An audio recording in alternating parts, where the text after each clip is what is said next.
Harry Potter और Azkaban का कैदी। अध्याय 3 नाइट बस।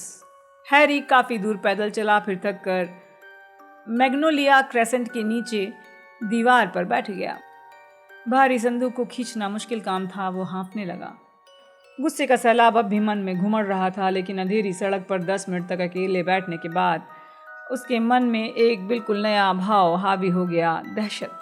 हैरी की कपकपी छूट गई। उसने कभी मैग्नोलिया क्रेसेंट के ऊपर के आसमान को तो कभी सड़क को देखा। सोचा उसके साथ क्या होने वाला है। क्या वो गिरफ्तार हो जाएगा? क्या सिर्फ जादूगरों की दुनिया से उसे निकाल दिया जाएगा? उसने रॉन और हरमाइनी के बारे में सोचा और वो निराश हो गया। हैरी को विश्वास था कि चाहे वो अपराधी ही क्यों ना हो, रॉन और हरमाइनी उसकी मदद करेंगे। समस्या ये थी कि दोनों विदेश में थे और हेडविग के जाने के बाद वो उनसे संपर्क नहीं कर सकता था। उसके पास मगलुओं के पैसे भी नहीं। उसकी संदूक में एकदम नीचे रखे पर्स में जादूगरों के कुछ सिक्के थे और उसकी संपत्ति जो उसके माता पिता उसके लिए छोड़ गए थे लंदन में जादूगरों के बैंक ग्रीन गॉड की तिजोरी में थी। उसने छड़ी को देखा जिसे वो अब भी अपने हाथ में कसकर पकड़े हुए था। अगर उसे निकाल दिया गया तो थोड़ा और जादू करने में क्या बुराई है। उसके पास अदृश्य चोगा है जो उसे पिता से विरासत में मिला है। अगर वो अपने संदूक पर जादू करके उसे हल्का बना ले और अपनी झाड़ू से बांध दे, चोगा पहन ले, तो लंदन तक उड़कर जा सकता है। वहां पहुंचकर अपनी तिजोरी से बाकी धन निकाल सकता है और अपनी निर्वासित जिंदगी शुरू कर सकता है। विचार भयानक था, लेकिन वो इस दीवार पर ज्यादा समय नहीं बैठ सकता, वरना मगलू पुलिस उससे पूछताछ करेगी कि वो इतनी रात को जादू की पुस्तकों और जादुई झाड़ू के साथ संदूक लिए क्यों बैठा है। हैरी ने दोबारा संदूक खोला और इसके सामान को एक तरफ धकेलते हुए अदृश्य चोगा खोलने लगा, लेकिन उसके मिलने के पहले ही वो अचानक चौंक कर चारों तरफ देखने लगा। उसको गर्दन के पिछले हिस्से में अजीब एहसास हो रहा था। उसे लगा जैसे कोई देख रहा है। सड़क पूरी तरह सुनसान थी। आसपास किसी के घर में रोशनी नहीं थी। एक बार फिर अपनी संदूक पर झुका, लेकिन खड़ा हो गया। उसने अपनी छड़ी कसकर पकड़ ली।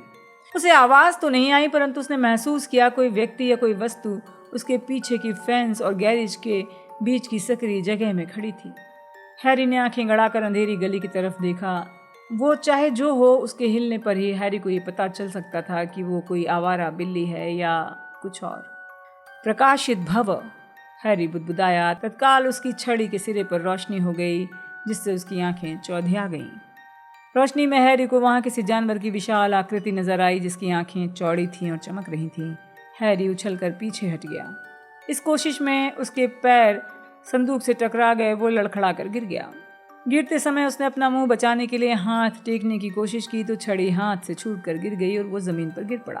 तभी एक कान फोड़ू धमाका हुआ। अचानक हैरी की आंखें रोशनी से चौंधिया गईं, जिससे बचने के लिए उसने हाथ ऊपर उठा लिए। चीखते हुए उसने सड़क के किनारे की तरफ पलटी खाई, बिल्कुल सही समय पर। पल भर बाद बड़े बड़े पहिए और हेडलाइट ठीक उसी जगह पर ब्रेक लगाते हुए रुके जहां हैरी गिरा हुआ था। सिर उठाने पर हैरी ने देखा कि वे पहिए और हेडलाइट एक तिमंजिला बैगनी बस के थे जो हवा में प्रकट हुई थी। विंड स्क्रीन के ऊपर सुनहरे शब्दों में लिखा था, नाइट बस। एक पल के लिए तो हैरी को लगा कि शायद गिरने की वजह से उसका दिमाग चकरा गया है। तभी बैगनी यूनिफॉर्म वाला एक कंडक्टर बस से कूदा और अंधेरे में तेजी से बोलने लगा, नाइट बस में आपका स्वागत है। ये बस मुसीबत में फंसे जादूगरों और जादूगरनियों के लिए आपातकालीन यातायात का साधन है। अपना छड़ी वाला हाथ उठाएं और ऊपर चढ़ें। हम आपको मनचाही जगह पर पहुंचा देंगे। मेरा नाम स्टैन शनपाइक है और मैं आज शाम आपका कंडक्टर हूं।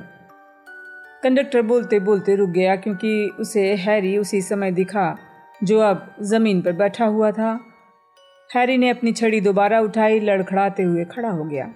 करीब आने पर उसने देखा कि स्टैन शनपाइक उम्र में उससे कुछ ही साल बड़ा था। उसकी उम्र ज़्यादा से ज़्यादा 18 या 19 साल होगी। उसके लंबे कान जैसे लटक रहे थे और उसके चेहरे पर ढेर सारे मुहासे थे।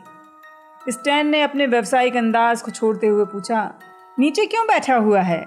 हैरी बोला, गिर गया था। स्टैन ने हंसते हंसते पूछा, खड़े खड़े गिर गया था क्या? मैं जानबूझकर नहीं गिरा था। उसकी जीन्स घुटने पर से फट गई थी, हैरी ने चिढ़ते हुए कहा।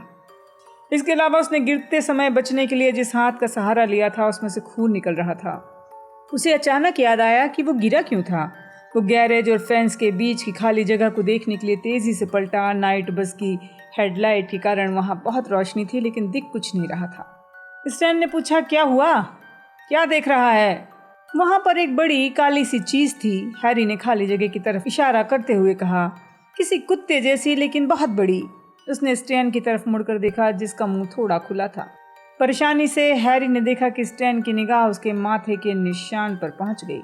स्टैन ने अचानक पूछा, तुम्हारे माथे पर क्या है? कुछ नहीं। हैरी ने तत्काल अपनी लट से निशान को छुपा लिया। अगर जादू मंत्रालय के लोग उसकी तलाश कर रहे हैं तो वो उनके काम को आसान नहीं बनाना चाहता था। स्टैन ने आगे पूछा, तुम्हारा नाम क्या है? नेविल लॉन्गबॉटम। हैरी ने वो नाम बोला जो उसके दिमाग में सबसे पहले आया। फिर उसने स्टैन का ध्यान भटकाने के लिए पूछा, तो ये बस कहीं भी जा सकती है? हाँ, जहाँ भी तुम चाहो। शर्त यह है कि वो जगह जमीन पर होनी चाहिए, ये बस पानी के अंदर नहीं जा सकती। फिर उसने शक भरी निगाह से देखते हुए कहा, तुमने हमें इशारा किया था, है ना? अपनी छड़ी वाला हाथ आगे किया था, है ना? हाँ। सुनिए, यहाँ से लंदन का किराया कितना है? स्टैन बोला, 11 सिकल। लेकिन 13 सिकल में तुम्हें गर्म चॉकलेट मिलेगी, जबकि 15 सिकल में गर्म पानी की बोतल और अपने पसंदीदा रंग का टूथब्रश। हैरी ने फिर संदूक खोला, उसमें से अपना पर्स निकालकर स्टैन को चांदी के सिक्के दिए। फिर उसने और स्टैन ने उसका संदूक उठाया, जिस पर हेडविग का पिंजरा था। दोनों ने मिलकर संदूक को बस सीढ़ियों के ऊपर पहुंचा दिया। बस में एक भी सीट नहीं थी, इसके बजाय वहां पीतल के आधा दर्जन पलंग थे, जो पर्दे वाली खिड़कियों के पास लगे हुए थे। हर पलंग के पास मोमबत्ती जल रही थी, जिसमें लकड़ी की पैनल वाली दीवार पर रोशनी हो रही थी। बस के पिछले हिस्से में नाइट कैप पहनकर लेटा हुआ नाटा जादूगर बुदबुदाया, अभी नहीं धन्यवाद, मैं घूंघू का अचार डाल रहा हूँ। और फिर नींद में ही उसने करवट बदल ली। स्टैन ने फुसफुसाते हुए कहा, तुम्हारी जगह ये है। उसने हैरी के संदूक को ड्राइवर के ठीक पीछे वाले बिस्तर के नीचे घुसा दिया। ड्राइवर स्टीयरिंग व्हील के सामने एक कुर्सी पर बैठा था। स्टैन ने बोला, ये हमारा ड्राइवर है अर्नी प्रैंक, और अर्न, ये है नेविल लॉन्गबॉटम। अर्नी प्रैंक की उम्र ज्यादा थी, वो बहुत मोटा चश्मा पहने था। उसने हैरी को देखकर सिर हिलाया, जिसने परेशान होकर एक बार फिर अपनी लट नीचे की और बिस्तर पर बैठ गया। अर्नी के पास वाली कुर्सी पर बैठते हुए स्टैन ने कहा, अब हवा की रफ्तार से गाड़ी भगाओ अर्न। जोरदार धमाका हुआ। अगले ही पल हैरी बिस्तर पर लेटा हुआ था। नाइट बस की तेज गति के कारण वो पीछे फेंका गया था। धीरे धीरे उठने की कोशिश की। स्टैन हैरी के स्तब्ध चेहरे को मजे से देख रहा था। वो बोला, जब तुमने हमें इशारा किया तो हम यहाँ थे। अब कहाँ हैं ऑन? वेल्स में या कहीं और? मगलुओं को इस बस की आवाज़ क्यों नहीं सुनाई देती? हैरी ने पूछा। मगलू सही तरीके से सुन नहीं पाते, यहाँ तक कि देख भी नहीं पाते। उन्हें किसी चीज़ का पता नहीं चलता, कभी नहीं। ऑन बोला, स्टैन जाकर मैडम मार्श को जगा दो। 1 मिनट में हम एबरगेवेनी पहुँच जाएंगे। स्टैन हैरी के बिस्तर के पास गया। लकड़ी पर एक संकरी सीढ़ी पर चढ़कर गायब हो गया। हैरी को ऐसा लग रहा था कि अर्नी गाड़ी चलाने में ज़्यादा कुशल नहीं था। नाइट बस बार बार फुटपाथ पर चढ़ जाती, किसी चीज़ से टकराती नहीं थी। इसके पास आते ही लैंप पोस्ट, लेटर बॉक्स, कूड़ेदान कूद कर रास्ते से हट जाते और गुजरते ही वापस अपनी जगह पर आ जाते। स्टैन एक बार फिर नीचे आ गया। उसके पीछे एक जादूगरनी आई, जिसने यात्रा करने वाला हरा चोगा पहन रखा था। ये आ गई आपके उतरने की जगह मैडम मार्श, स्टैन ने खुशी खुशी कहा। तभी अर्न ने ब्रेक लगाए। पलंग बस में 1 फुट आगे की तरफ आ गए। मैडम मार्श ने अपने मुंह पर एक रुमाल कसकर लगा रखा था और वो तत्काल सीढ़ियों से उतर गई। स्टैन ने उनके उतरने के बाद पीछे से उनका बैग फेंका और दरवाज़ा लगा दिया। फिर एक ज़ोरदार धमाका हुआ। अब वे देहाती इलाके में एक सकरी गली में तूफ़ानी रफ्तार से जा रहे थे और आसपास के पेड़ उनसे दूर हटते जा रहे थे। अगर बस इतनी ज़ोरदार आवाज़ नहीं कर रही होती और एक बार में 100 मील नहीं कूद रही होती, तब भी हैरी सो नहीं पाता। उसने सोचा कि क्या डर्सली दंपत्ति अब तक मार्ज आंटी को छत के नीचे उतार पाए होंगे। स्टैन ने दैनिक जादूगर अखबार निकाला और दांतों में जीभ दबाकर उसे पढ़ने लगा। पहले पन्ने पर हैरी को लंबे बालों वाले एक निराश आदमी की बड़ी तस्वीर दिखी। हैरी को वो तस्वीर जानी पहचानी लगी। ये आदमी, ये तो मगलुओं की न्यूज़ में दिखा था। स्टैन ने अखबार पलटकर पहले पन्ने की तरफ देखा और मुस्कुराया। सीरियस ब्लैक, जाहिर है वो मगलियों की न्यूज़ में भी दिखा होगा नेविल। तुम किस दुनिया में थे? हैरी के चेहरे पर सपाट भाव देखकर वो उसके अज्ञान पर हंसा और पहला पन्ना अलग करके हैरी को थमा दिया। नेविल, अखबार पढ़ा करो। हैरी मोमबत्ती की रोशनी में अखबार पढ़ने लगा। ब्लैक अब तक फरार है। जादू मंत्रालय ने आज पुष्टि की है कि सीरियस ब्लैक, जो शायद अज़्काबान की जेल का सबसे खतरनाक कैदी है, अब तक फरार है।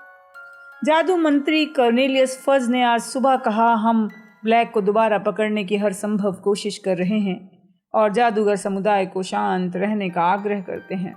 हालांकि मगलुओं को ये बताया गया है कि ब्लैक के पास एक रिवॉल्वर है, एक तरह की धातु की छड़ी जिसका इस्तेमाल मगलू एक दूसरे को मारने के लिए करते हैं। लेकिन जादुई समुदाय में ये दहशत फैली है कि कहीं ब्लैक 12 साल पहले जैसा कोई हत्याकांड न कर दे जब उसने एक ही शाप से 13 लोगों की हत्या कर दी थी। हैरी ने सीरियस ब्लैक की धसी हुई आंखों को देखा, जो उसके पिचके चेहरे का इकलौता जीवित हिस्सा लग रही थी। हैरी कभी किसी खून पीने वाले पिशाच से नहीं मिला था, लेकिन उसने गुप्त कलाओं से रक्षा की क्लास में उनकी तस्वीरें देखी थी।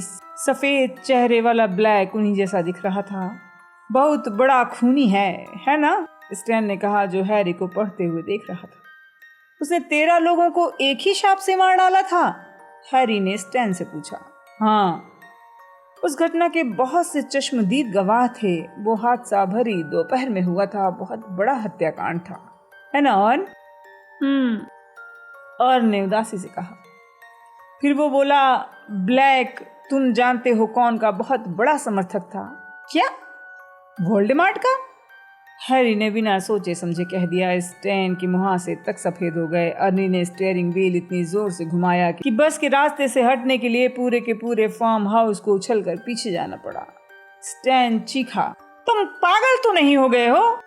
तुमने उसका नाम क्यों लिया? माफ करना, मैं भूल गया था। भूल गया था? मेरा दिल कितनी तेजी से धड़क रहा है, स्टैन ने मरी हुई आवाज में कहा। तो ब्लैक तुम जानते हो कौन का समर्थक था? हैरी ने क्षमा मांगने के अंदाज में कहा। हाँ, स्टैन ने अपना सीना मलते हुए कहा। हाँ, ये ठीक है। ऐसा कहा जाता है कि तुम जानते हो कौन के बहुत करीब था। बहरहाल जब नन्हे हैरी पॉटर ने तुम जानते हो कौन का बुरा हाल कर दिया, तो तुम जानते हो कौन के सभी समर्थकों की शामत आ गई। हैरी ने अपनी लट को नीचे करके अपने निशान को छुपा लिया। है ना अर्न? उनमें से ज्यादातर ये समझकर कि तुम जानते हो कौन के जाने के बाद सब खत्म हो चुका है, चुपचाप सही राह पर आ गए। लेकिन सीरियस ब्लैक ने ऐसा नहीं किया। बहरहाल उसने ब्लैक को मगलुओं की बहरहाल लोगों की सोच के अनुसार वो ये सोच रहा था कि जब तुम जानते हो कौन दोबारा शक्तिशाली बनेगा तो वो दूसरे स्थान पर रहेगा। बहरहाल उन्होंने ब्लैक को मगलुओं से भरी सड़क पर घेर लिया। ब्लैक ने तत्काल छड़ी निकाली और पूरी सड़क को उड़ा दिया।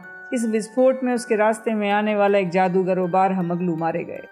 भयानक था, है ना? तुम जानते हो इसके बाद ब्लैक ने क्या किया? क्या? हैरी ने कहा। वो हंसने लगा और वहीं खड़े खड़े हंसता रहा। जब जादू मंत्रालय का सुरक्षा दस्ता वहां पहुंचा तो चुपचाप उनके साथ चल दिया और उस समय भी वो हंस रहा था, क्योंकि वो पागल है। क्या वो पागल नहीं है? अज़्काबान जाते वक्त अगर वो पागल नहीं भी रहा होगा तो अब जरूर हो गया होगा। अगर मुझे वहां कदम रखना पड़े तो मैं उससे पहले आत्महत्या कर लूंगा। उसे सही सजा मिली जो उसने किया था। उसके बाद स्टैन बोला, जादू मंत्रालय को इस घटना पर पर्दा डालने के लिए बहुत मेहनत करनी पड़ी थी, है ना अर्न? पूरी सड़क उड़ गई थी, कई मगलू मर गए थे। उन्होंने क्या बहाना बनाया था अर्न? बम विस्फोट, अर्नी ने कहा। और अब ब्लैक बाहर आ चुका है। वो अज़्काबान से भागने वाला पहला कैदी है ना अर्न? अर्न अचानक कांप गया। किसी और चीज के बारे में बातें करो स्टैन। अज़्काबान के पहरेदारों से मुझे दहशत होती है। हैरी पहले से ज्यादा बुरा महसूस कर रहा था। वो कल्पना करने लगा कि कुछ दिन बाद स्टैन अपने यात्रियों से शायद ये कहेगा, तुमने हैरी पॉटर के बारे में सुना है? उसने अपनी आंटी को फुला दिया था और वो उस रात को नाइट बस में था, है ना अर्न? वो भागने की कोशिश कर रहा था। सीरियस ब्लैक की तरह ही हैरी ने भी जादूगरों का कानून तोड़ा था। क्या मार्ज आंटी को फुलाना इतना बड़ा अपराध है कि उसको अज़्काबान भेज दिया जाएगा? अज़्काबान के बारे में हैरी ने ज्यादा नहीं सुना था, पर सब लोग इससे थर्राते थे। हॉगवर्ट्स के गेम कीपर हैग्रिड ने पिछले साल ही वहाँ पर 2 महीने की सज़ा काटी थी। जब हैग्रिड को ये बताया गया था कि उसे अज़्काबान ले जाया जा रहा है तो उसके चेहरे पर जो दहशत का भाव था उसे हैरी भूल नहीं पाया था। नाइट बस अंधेरे में चलती रही, उसकी वजह से झाड़ियाँ, टेलीफोन बूथ, पेड़ इधर उधर उछलते रहे। बहरहाल हैरी चुपचाप स्थिर और दुखी अपने पलंग पर लेटा रहा।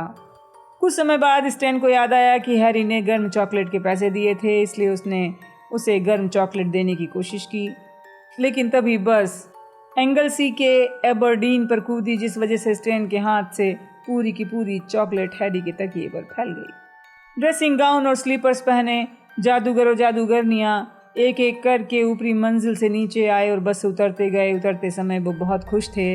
अंत में बस हैरी बचा था। स्टैन ने ताली बजाते हुए कहा, अब बताओ नेविल, लंदन में कहाँ जाना है?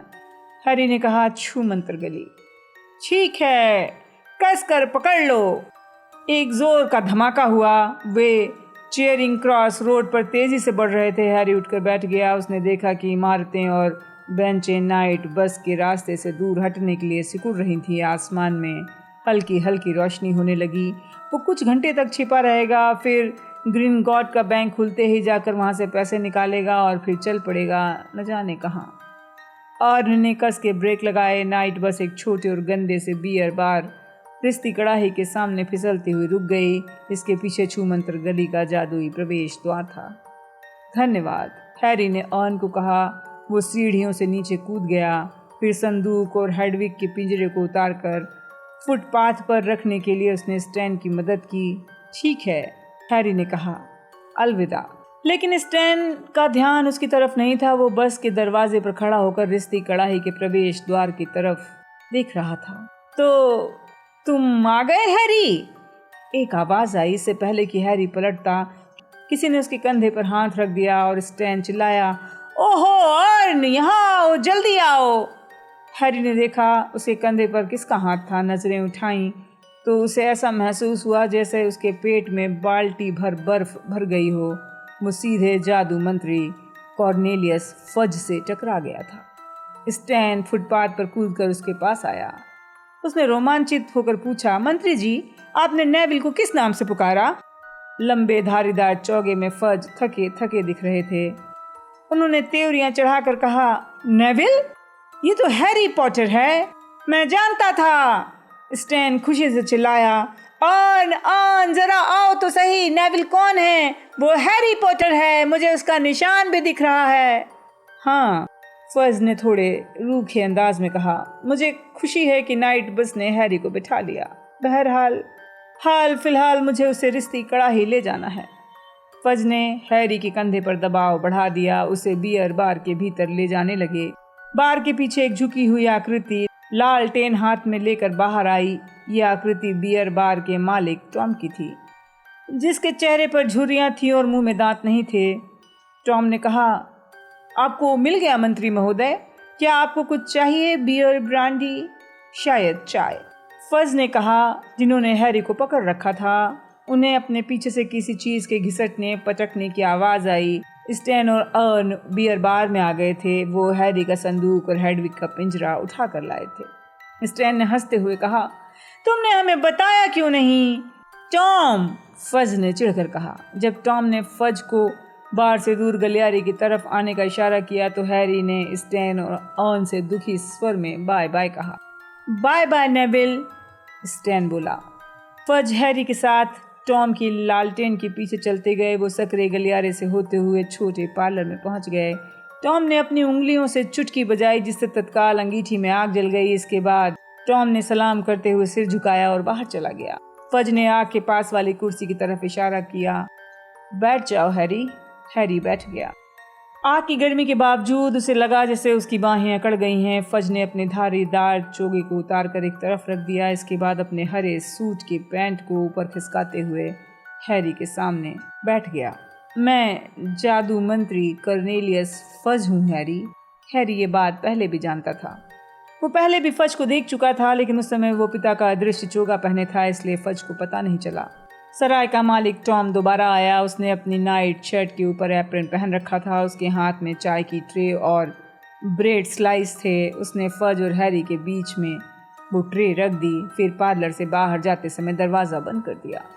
तो हैरी, मुझे ये कहने में कोई संकोच नहीं कि तुमने हम सबको परेशानी में डाल दिया था। इस तरह अंकल आंटी के घर से भागना बहुत गैर जिम्मेदाराना काम था। मैं तो ये सोच रहा था कि तुम सुरक्षित हो या नहीं, लेकिन तुम सुरक्षित हो, यही बड़ी बात है।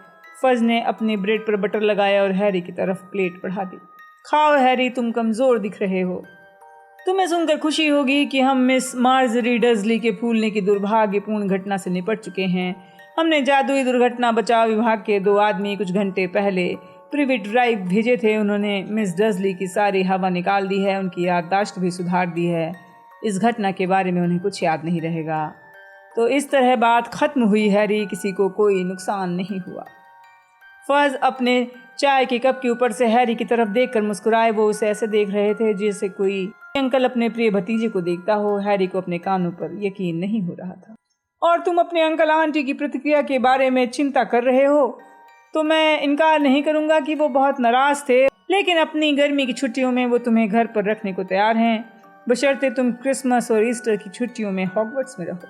हैरी ने अपना बंद मुंह खोलते हुए कहा, मैं क्रिसमस और ईस्टर की छुट्टियों पर हमेशा हॉगवर्ट्स में ही रहता हूँ। मैं कभी प्रिवेट ड्राइव वापस नहीं जाना चाहता। अरे, मुझे विश्वास है कि जब तुम्हारा गुस्सा ठंडा हो जाएगा तो तुम्हारे विचार अलग होंगे। फज चिंतित अंदाज में बोले, आखिर तुम सब एक ही परिवार के हो। मुझे विश्वास है तुम सब दिल की गहराई से एक दूसरे को प्यार करते हो। हैरी ने फज की गलत राय सुधारने की कोशिश नहीं की। फज ने एक और ब्रेड स्लाइस पर बटर लगाते हुए कहा, तो अब ये निर्णय लेना है कि तुम अपनी छुट्टियों के आखिरी 2 सप्ताह कहाँ गुजारोगे। मेरा सुझाव है कि तुम रिश्ती कड़ाही में एक कमरा ले लो। और हैरी के मुंह से अचानक निकला, जरा ठहरिए, मेरी सजा का क्या हुआ? सजा? फज ने पलकें झपकाई। मैंने कानून तोड़ा है, मैंने नाबालिग जादूगरों के नियमों को तोड़ा है। मेरे प्यारे बच्चे, हम तुम्हें इतनी छोटी सी बात के लिए सजा नहीं दे सकते। वो एक दुर्घटना थी। अपनी आंटी को फुलाने के जुर्म में मंत्रालय किसी को अस्कबान नहीं भेजता। लेकिन ये बात हैरी को हजम नहीं हुई। जादू मंत्रालय के साथ उसके पुराने अनुभव तो अलग ही किस्म के थे। हैरी ने त्योरियां चढ़ाकर कहा, पिछले साल एक घरेलू जिन्न ने मेरे अंकल के घर में पुडिंग गिरा दी थी। मुझे इतनी सी बात के लिए जादू मंत्रालय से चेतावनी आई थी, जबकि मैंने वो अपराध नहीं किया था। चेतावनी में जादू मंत्रालय ने लिखा था कि अब उस घर में कोई जादू हुआ तो मुझे हॉगवर्ट्स से निकाल दिया जाएगा। अगर हैरी की आंखें उसे धोखा नहीं दे रही थी तो फज अचानक परेशान हो गया। परिस्थितियां बदलती हैं हैरी, हमें बहुत सी चीज़ों का ध्यान रखना पड़ता है वर्तमान माहौल में। वैसे निश्चित रूप से तुम ये नहीं चाहोगे कि तुम्हें स्कूल से निकाल दिया जाए। बिल्कुल नहीं, हैरी बोला। तो फिर इतने परेशान क्यों हूँ? अब हैरी एक ब्रेड स्लाइस खाओ, तब तक मैं जाकर पता करता हूँ कि टॉम तुम्हारे लिए किस कमरे का इंतज़ाम कर सकता है। फज पार्लर से बाहर निकल गया और हैरी दरवाजे को घूरता रहा। फज जब लौटे तो बियर बार का मालिक टॉम उनके साथ था। फज ने कहा, कमरा नंबर 11 खाली है हैरी, मुझे लगता है कि तुम आराम से रहोगे। बस एक बात, मुझे यकीन है कि मैं नहीं चाहता कि तुम लंदन में मगलुओं के बीच भटको, ठीक है? छूमंतर गली में ही रहना और हर रात को अंधेरा होने के पहले रिश्ती कड़ाही में लौट आना। मुझे यकीन है तुम खुशी खुशी ऐसा करोगे। वैसे मैंने टॉम से भी तुम पर नज़र रखने को कहा है। ठीक है, लेकिन क्यों? हैरी ने धीमे से कहा, तुम्हें दोबारा नहीं खोना चाहते हैं, है ना? फज ने जोर से हंसते हुए कहा, नहीं, बेहतर यही होगा कि हमें तुम्हारा पता ठिकाना मालूम हो। मेरा मतलब है, खैर मैं चलता हूँ, बहुत सा काम पड़ा है। फज ने अपना धारीदार चोगा उठाया। हैरी ने पूछा, क्या आपको ब्लैक को पकड़ने में कोई सफलता मिली है? फज की उंगलियां उनके चोगे की सफ़ेद डोरी से फिसल गईं। नहीं, अभी तक तो नहीं, लेकिन ये सिर्फ समय की बात है। अज़्काबान के पहरेदार अब तक नाकामयाब नहीं हुए हैं और इससे पहले कभी मैंने उन्हें इतने गुस्से में नहीं देखा है। अब मैं चलता हूँ। उन्होंने हाथ बढ़ाकर हैरी से हाथ मिलाया। तभी हैरी के मन में अचानक विचार आया, मंत्री महोदय, क्या मैं आपसे कुछ पूछ सकता हूँ? बिल्कुल, फज ने मुस्कुराते हुए कहा। हॉगवर्ट्स के 3rd ईयर के विद्यार्थियों को हॉग्समीड में घूमने की छूट मिलती है, लेकिन मेरे अंकल आंटी ने मेरे अनुमति पत्र पर साइन नहीं किए। क्या आप उस पर साइन कर सकते हैं? फज परेशान दिखने लगा। उन्होंने कहा, नहीं नहीं, मुझे अफसोस है हैरी, लेकिन चूंकि मैं तुम्हारा पालक या अभिभावक नहीं हूँ। लेकिन आप जादू मंत्री हैं, अगर आप अनुमति दे दें तो। हैरी ने उत्साह से कहा, नहीं, मुझे अफसोस है हैरी, नियम आखिर नियम होते हैं। हॉग्समीड में तुम अगले साल घूम सकते हो। मुझे लगता है कि ये सबसे अच्छा रहेगा कि तुम वहाँ ना जाओ। अच्छा, मैं चलता हूँ, तुम मज़े से रहो हैरी। आखिरी बार मुस्कान और हैरी से हाथ मिलाने के बाद फज कमरे से बाहर चला गया। टॉम आगे आया और हैरी की तरफ देखकर मुस्कुराया। मिस्टर पॉटर, मेरे पीछे आइए, मैंने आपका सामान पहले ही कमरे में पहुंचा दिया है। टॉम ने ताला खोलकर दरवाज़ा खोल दिया। अंदर एक बहुत आरामदायक बिस्तर था, बलूत की लकड़ी का सुंदर फर्नीचर, बेहतरीन आग जल रही थी और अलमारी के ऊपर बैठी थी हेडविग, हैरी चिल्लाया। सफ़ेद उल्लू ने चोंच खोलकर आवाज़ निकाली और तत्काल उड़कर हैरी की बाह पर बैठ गई। आपका उल्लू बहुत समझदार है, आपके आने से 5 मिनट पहले यहाँ आया है। आपको किसी चीज़ की ज़रूरत हो तो बेझिझक मांगिएगा, टॉम ने कहा और फिर वो सलाम करके वहाँ से चला गया। आज की रात बहुत अजीब थी हेडविग। उसने अपने चश्मे को उतारे बिना अपना सिर तकिए पर टिका दिया और सो गया।